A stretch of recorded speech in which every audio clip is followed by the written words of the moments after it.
namichi dirree olompikeetti fiigan sanuu dhaquun isaa milkaa'ina. Namni waan hin qabne hawwa akkuma uumama ilma namaa kanaa rabbiin waan hin qabne takka itti bareeche. Amma nuti ganama hirribaa kaaneeti fuula keenya dhiqanna. Namni gariin ammoo hirribaa ol ka'eeti halee isaa dhiqate. Harka namni akkanatti dhawu kana jaaniitu koflan kana akka waan yees jaanii harkatti hidhaanii. Jireenya keessatti namni milkaa'uuf maal barbaachisa? Bar wannummaan qabnu kunu gammachuudhaaf ilmaan nuti guddatti waan.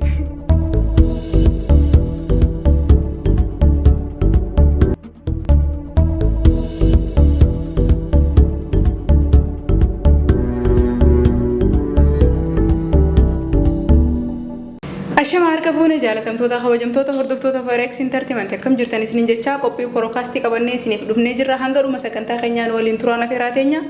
Qophii keenya podcast har'aan tanaatiin gaafii takka birraa gaafachuun barbaada har'aan abiisa qofaa jira uummanni keenya hundinuun jiranii yaa hanga dhuma sagantaan waliin turaan afeeraa teenya birraa baga nagaan dhufte.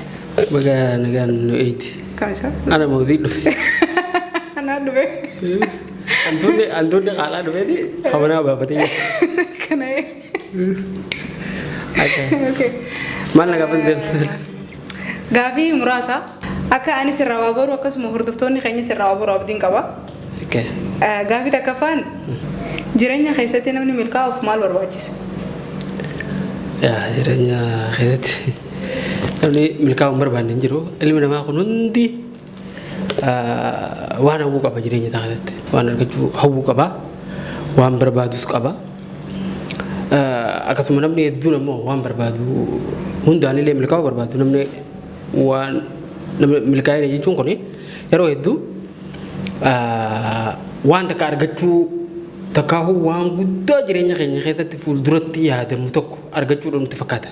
Fakkeenyaaf namni tokko yoo amma yeroo hedduu gaafa fakkeenya nama godhu waan biyya baqaatii fi biyya nuti jirru kanaan wal qabsiisa sababni waan hin keessa jiruu fi waan kana fakkeenya godha fakkeenyaaf namni tokko yoo biyya irraa ka'ee kaayiroo dhufee kaayiroo irraa gara biyya biraa deemu barbaade milkaa'inni isaa biyya san dhaquudha akka inni yaadutti biyyuma san dhaquu qofa garuu milkaa'ina jechuun akkatti yaadamuu qabu tokkoffaa namni tokko biyya irraa ka'ee biyya irraa bahuudhaaf waan biyya san irraa bahuun harkatti qabachuun maallaqa biyya sanii deemnu harkatti qabatu milkaa'ina tokko taakka خلمات باسبورتي بافت ملكويت باسبورتي كم جت ملكوت تبين تيمتي تهريبه توس طيارة توس وان تك يابتة بيخانة فو ملكين أثيت تفتح في جتة إفجراج جتة حال بيخانة كذا جرو تكو تكو إن جفتها دي ممكن ملكين ولو ما قلتي ملكين يجون تركام في جل كبات نراخاته هنگا دومت دركما دومتان الرجهوم ملكين يجون نمني تكو وان تكو قاعد ديمو جل كبات سموه ساخته يادا ini lama fa wantan hojiti ya kalafati gabusa galafati gabuse irratti hojite boda galmanga step isa dian kana kap step isa dian kita ini semua kita ya dusanra wantan goduda terkampi ama kaya namni marathon fi toko kilometer 40 milama toko duro akan lafa dabateti gafa du kafame takka je terkampi takaraigal terkampi takiti suni milkai namichi dirre olympic tv kan sanu da kun isa milkai ngacuma pakanya namni toko amma dion tana mucaan Tamirat Itoophiyaa fiigee maaraatoonii injifatee kuni maaraatoon irratti hirmaachuun isaatu isaaf milkaa'uun tokkoffaa tireeningii godhee maal jee Paaris dhaquun milkaa'ina isaa waanuma sanii ammoo fiigee milkaa'uun maaraatoonii fiiguun milkaa'ina isaa guddaadha so milkaa'inni waanuma jalqaba xixiqqoo kana by the way wantoota akkanaatiin milkaa'inatti waan kana yaadu milkaa'ina guddaa kan biraa akka geessu godha waan milkeessu hunda irratti gammachuun akkasitti dhagaamsu godha if dinqisiifachuun waan kana milkeessa hanga ammatti waan mati qaatu qarree kana godhu waan fuuldura dhufuuf motiveeshina sii ta'a kaka'umsa sii ta'a milkaa'ina jechuun walumaa galatti adeemsa jireenya kan kee ka fuuldura itti jiraattu tokko waan guddaa galma kan kee adeemtu sanitti tarkaanfii duraa tarkaanfachuun milkaa'inaa jechuudha. Hayyee galatoomi. Gaafin lammaffaan gammachuu qabaachuuf maal faana barbaachisa? Gaafin kun lamee waluma fakkaata. Gammachuu qabaachuudhaaf fakkeenyaaf namni tokko guyyaa itti gammannu lafa kaannee taa'uu dandeenya. Namni tokko namni karoora fakkeenyaaf akkuma reefu sana jennetanii bakka yaadu galma gahu tokko gaafan gaheen gammadaa jee lafa kaate namni sun yoomillee gammaduu hin danda'u. Gaafa waan sana argatellee akka yaade san ta'uu dhabuu danda'a. Sababni isaa namni jireenya kana keessatti waa hedduu isa mudataa karaa dheeraa deemaa gufuulee hedduu jira namni kun gaafa bakka san irra gee amma namni tokko gaafa waan takka nama giraajuweet fa'aa keessa godhe takka waan guddaa takka milkeessee waan san godhe nama boofaa agarta. Boo'ichi isaa suni gammachuun nama fakkaata. Inni ammoo chaalenjii keessa dabre kana waan kana hunda milkeessee as ga'uu isaa kana bu'a. Namni tokko amma gaafa giraajuweet godhe ni bu'aa namni. Silaa faamiliin xiyyaarraa asitti argamtee maal kas taatee naam jaa. Wanni kun hundi bakka san gahuun sun of course nama gammachiifti garuu chaalenjiin namicha kun keessa dabre sun waan salphaa miti. Namni gammaduudhaaf dirqama guyyaa amma fakkeenyaaf namni bultiin qabne tokko gammaduudhaaf dirqama gaafa fuudheen gammade jedhee yoo lafa kaa'ate gaafa fuudhee san illee gammaduu hin danda'u. Ammas guyyaa yoo akkasitti bifa amansiisee taa'u taate takka guyyaa heerumte san guyyaa kana akkas gammaduu dhabuu danda'a. Jireenya isaa guutuu gammachuu dhabee jiraachuu danda'a. Gammachuu jechuun waan yeroo mara waan nuti xiqqoo hundarratti gammaduu qabnuudha malee guyyaan itti gammadu jee namni lafa kaatu umrii isaa osoo hin gammanne lafa kanarraa deema. Gammachuudhaaf yeroo kaa'uun hin barbaachisu. Saawuma sitti dhufetti gammaduu qabdaa jechuudha. Yaa gammachuu carraa qabdutti fayyadamtee gammaduudha malee guyyaa tokko itti lafa keenyan namni barataan tokko gaafan giraajuweet godhe hojii qaban gaafan waan akkasii godhe namni diivii guute tokko gaafan biyya alaa deeme namni biyya baqaa keessa jiru gaafan biyya sadaffaa argan namni akkana jee namni kunis gaafan ilmaan kiyya galma bakka akkasiitiin gaadhe akkas ta'e waan akkasii jee akkasii lafa kaa'ate hedduu ulfaate bakka isaan hanqachuu danda'a. Ifi yoo bakka isaan gahellee amma ta'e hedduu itti fudhate akka inni yaade san ta'uu fi dhabuu danda'a. Wanni takka hanguma gaheen itti guddoodha malee hoggaa geesse beekee xiqqoodha. Amma namni qarshii miiliyoona qabaachuu nammaan tana fakkeenyaaf miiliyoonara ta'uun hedduu waan nuuf guddaadha. Namni miiliyoona qabu immoo miiliyoona sanarra taa'ee gammachuu hin qabu. Wanni inni yaadu biiliyoona gaafa qabaatee akka gammachuu qabutti yaada. Akkasii bara. Namni waan hin qabne hawwa. Akkuma uumama ilma namaa kanaa rabbiin waan hin qabne takka itti bareeche. Ajaa'iba. Kanaafuu gidee hunda waan qabnu daran waan hin qabneef boonya. Waan dhabneef waan qabnu galatoonfachuu dhiifneti waan dhabneef boobuu takka kun uumaa ilma namaati rabbii tokkotti namoo gaaf tokko maal hin dhageesseeta namoo hiitu I think hadiisaa waan ta'uun sheekha hiitu nutti jannata seena. Jannata seenatti gabricha rabbii kuni jannata keessatti rabbiin jannata kana keessa waan ardii fi samii fi waan keessa jiru kana kanaaf waan qabeenya addunyaa kanarratti egaa namni imaajin godhuu hin dandeenye jiraame. Kana hunda kanneefi namni kun lafarratti qotee bulaa ture waan hedduu qotee oomisha hanga barbaadu argachuu dadhabee hedduu rakkachaa ture. Gidee jannata seenu namni kuni yaa rabbi ani hin danda'u shakkaa kanaa tanaa dachinaa kan inni qotadhaa jedhu. Jannata keessa taa'ee.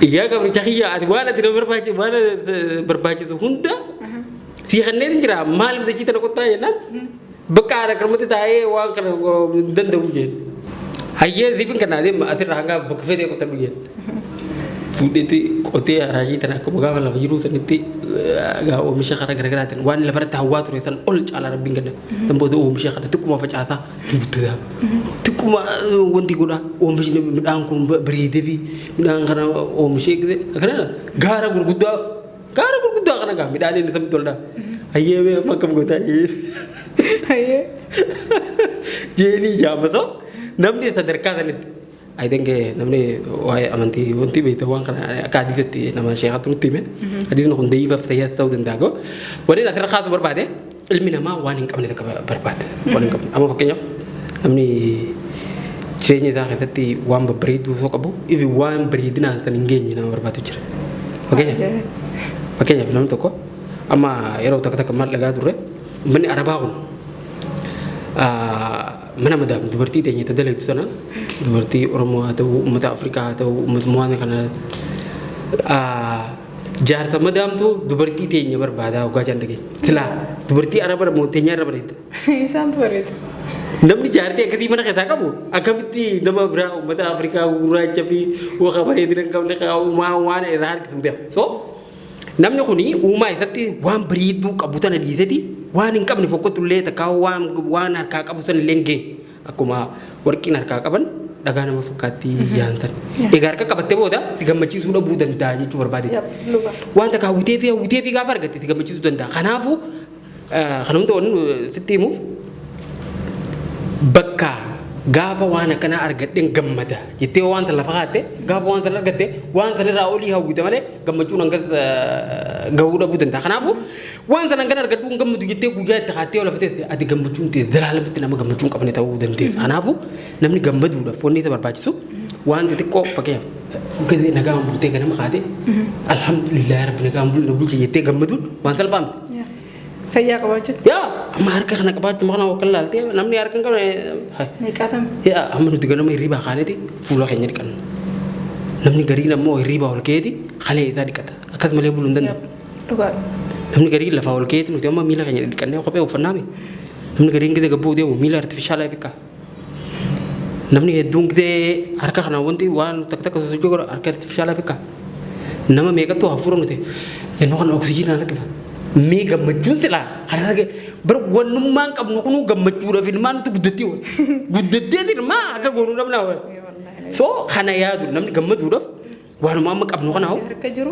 Yaa akkanuma fayyaa qabaatanii haasawoo kan nama jecha tokko afaanii baasee waan akkasii naa kan yoo hin dandeenye meeqa jira kan nuti akkana dubbannee arrabni keenya dalagee maal jennee nama kana fahamnee bobbaanee nagee hangallee akkana deemuun kun nama meeqatu mana hidhaa keessaa amata meeqa itti murtaa'e qilleensumaalaa kana arguudha.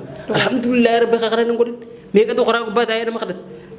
So gammaduudhaaf wanni kun gahaadha jechuu barbaadeeti. So guyyaa itti gammaddu anamma guyyaa gaafan Ameerikaa deequun gammadaa yoo hin taa'e gaafan Ameerikaa deequu akkamittiin Ameerikaa keessatti dalagee faamiliitii jijjiira akkamittiin maal waan akkasii godha akkamittiin barumsa kiyya jettee eegalee barumsa kiyyaa maal jaa hayyee Ameerikaa sanatti dhaqe gaafan barumsa hojii baradhee giraajuweet godhan gammadan jaa giraajuweet gaafan godhe waan hin giraajuweet godhe kanaan dalagaa hin argannan jaa dalagaa kanaan yoo bakka barbaachisu akkamittiin achiif godhee takka maallaqa barbaachisu wanti godhee waan piroojeektii wayii takka faamiliitii yaa maaliin bakka akkanuma yaada ilmaan jedhu so gammachuun akkasii dura deemti waan tokko gaa qabattee waan biraatti hawwisiisa waan qabattee waan guddoo gaafa argatte gammaduudhaaf waan irraa harkaa qabdu xiqqootti gammaduun murteessaadha. Kanaafuu gammaduudhaaf wanti nu barbaachisu waan harkaa qabnu waan amma harkaa qabnu qoftiin gammaduudhaaf nama gammadaa nama gammachuu qabu ta'uudhaaf harkaa qabnu hedduu ilmaan nuti guddate.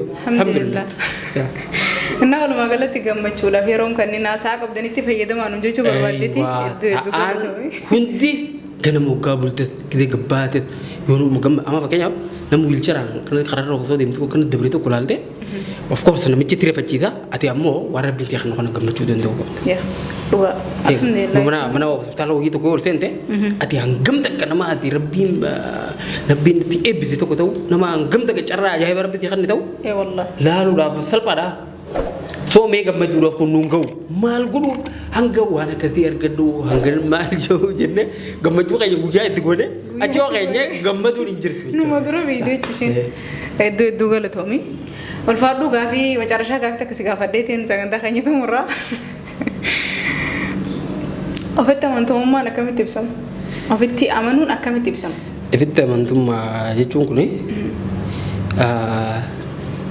ama ifti amantummaa fi boona takau ifirrummaa jaan takka beektaa ifti amantummaa fi ifirrummaa waan adda addaati. Namni tokko ifitti nama niyyeeti ifirroota. Tarrak. Nama ifirra dhawni ganaame naa ora kanamatti maal ogaa deeteeraan ifitti nama naa jaa. Ifitti nama naa. Namichi ammoo ifitti amantummaa sun ifirrummaa jaa. Ifi ol wanti yoo takka giraame. Nama tuffachuu ani nama kan hunda ni caala jechuun ilmi namaa kun tokko ol hin caala. Hundi ol qixa. Ifin karaa amantiitiin yoo deemne nama rabbi sodaatu qofaatu imaana isaa qofaan nama caala malee ilmi namaa kun hundi ol qixa. Kana keessatti ammoo ifitti amantummaa qabaachuun hedduu murteessaadha. Ifitti amantummaan kun ammoo ifirrummaadhaan adda. Ifirrummaa taakka jee ifittummaa fi ifitti amantummaa jira. Ifittummaa tokko jira. Ifirrummaa. Ifittummaa fi ifitti amantummaa. Ifitti amantummaan kun waan addaati yaa.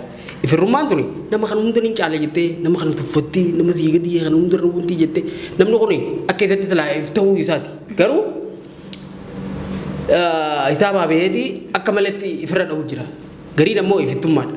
Ifittummaa jechuun nama if qola yaadni nama if malee nama biraa kana tokkollee nama ta'een laallatu dhimmi isaa laallatu ani if ta'eetiin jira. Turiitii yaa miti akka nama kophee filatu.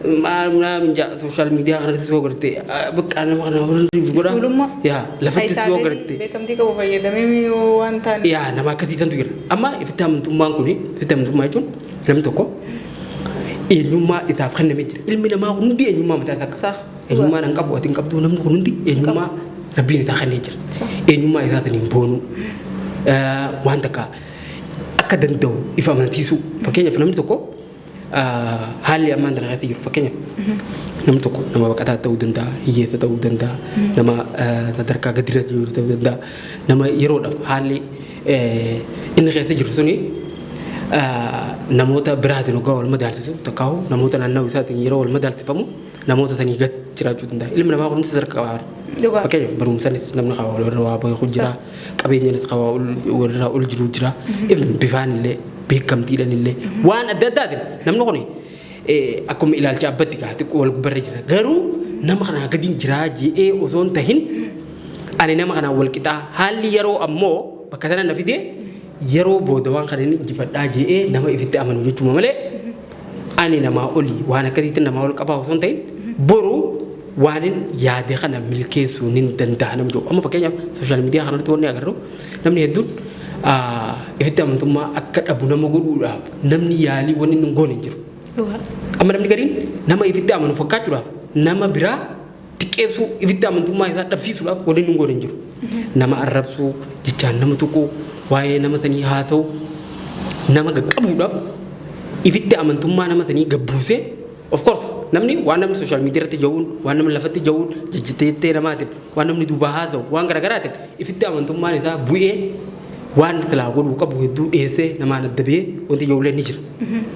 Ammoo namni ifitti amantummaa qabu tokko ilmaa hanguma namni dhagaa itti haruuni dhagaa saniin mana ijaarrataa deema. Ifitti wanti isaa jabeeffataa deema waan keessa jiru san. Yoo namni hanga fedhe itti duule yoo namni hanga fedhe even bara gaafa waan tokko godhu haate nama naannoo keetiif ofirraa dandeessu hiriyoonni keetiin dinqisiifatan even maatiin keetu yoo mi'a akka waan kanaa kanaatti wanti jettatiin jaa ijoolleeffatti ilaalan gidi hundaa nama jechuun waan haarawaa gaafa yaalu haate gaafa biyya jijjiirratte gaafa waan duraan keessa turte tokko keessaa haarawatti if dandeessee ichi bahu haate namni hedduun sitti duula even nama akka gootuu ilaalin namaa kun ajandaatti godhatee waan garagaraatiif waan wanti ijoo barbaade even nama faamilii nama walitti dhiyaatu hiriyoota waan garagaraatu wanti godha garuu ifitti amantummaa yoo qabaatte wanni kun hundi akka dabru wanti jechuu qabu namni arraan tana mataan gatti garagalche gaafaati waan haarawaa takka godhu haate gaafaati waan san milkeessite mataa dhiiraatti hin jaa namni dinqisiifata namni arraan tana harka sitti dhehee boru harka siidhaa ifitti amantummaa qabaate ati harka namni akkanatti dhawu kana jaaniitti qoflan kana akka waan yees jaanii harka siidhaani akkasii jaaduu danda'uu qabda ifitti amantummaa jechuun kan namni gaafa dhagaasitti haaree akka waan yees bakka amma duubaa dhiibuu jiranii garte akkasitti nama bulukee tol si darbee yaa akkasitti waan namni si darbu kana irra dhaabbataa harree tokkotu yaan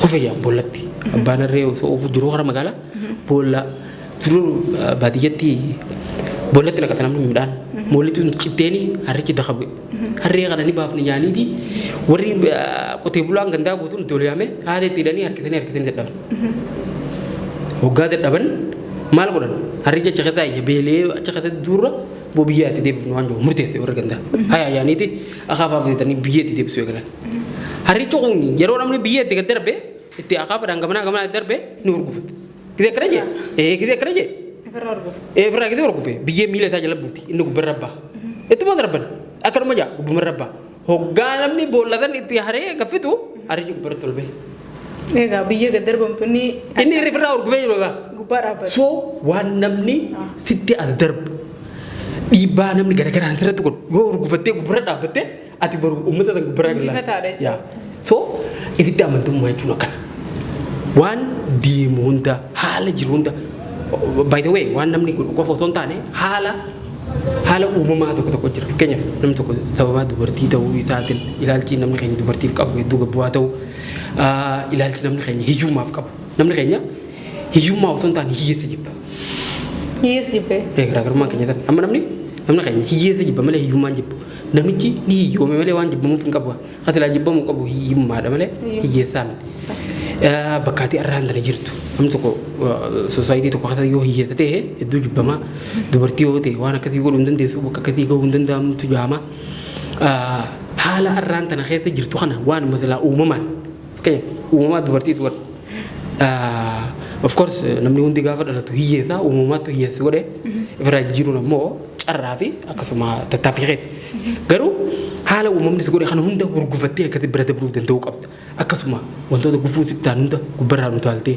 gufuulee san itti fayyadamte opportunity kana gufuun takka gidee atiin fudhatte gidee karaa kana gorte karaa biraa si garsiifte ifa biraa atiin garte osoo tila atiin deemte khatala dukkana deemtu gufuun tu waan biraa agarsiisuu dhaatiin karaa raati meetite wanna karaa raati jigee tokko hoggaa irraa gorte waan biraa garte jechuudha viyuu biraa garte so wantoota akkanaa kana hunda godhuudhaaf namni tokko ifitti amantummaa jechuun kana waan kana hunda dabartee akka harrichaa sanatti biyya gurgufattee dabruu sani ifitti amantummaa jechuun san harricha osoo qat jeetuma abdii muratee ifitti amantummaa waan kan keessaa akka hin baane amanee calqee dhaabbate biyyeen isa jalatti gadi buutu duddara guutee guuteeti gubbarraatti boolleetti cufamtee inni achitti awwaalama ture so ifitti amantummaan waan godhuu dandii waan godhamaa jiru takka waan godhuu barbaadu takka akka godhuu dandeessu fi amanu osoo waan san hin godhinitti of course akka nama waan san already godhee tokkotti itti amanu kana keessatti ammoo si milkaa'u illee dhabuu danda'a ammas kufaatummaan tunu milkaa'ina akka itti amanu gaafa wanta akkatti kuftee dirqama si milkaa'u wanni hundi si milkaa'u dirqamaa miti ifitti amantummaa yoo qabaatte ammallee irra deebi'ee waan san ni milkeessa takkaa karaa jijjiirradhee takkaa waan irratti xiyyeeffatte san fooyyessee kufanii ka'uun isin yaa karaa biraatiin godhuu ni danda'a jettee ifitti amantummaa yoo qabaatte bakkee ati geenye tokko illee jirso ifitti amantummaa jechuun kana. Egaa qophiin teenya har'aan tanaa kana fakkaata hanga qophii biraatiin walitti deebinutti nagaan nu tura waan biraa yaada biraa yoo qabaattan gaafilee adda addaa gaafachiisuu barbaadan koomentii jala nu haa hanga walitti deebinutti nagaan nu tura.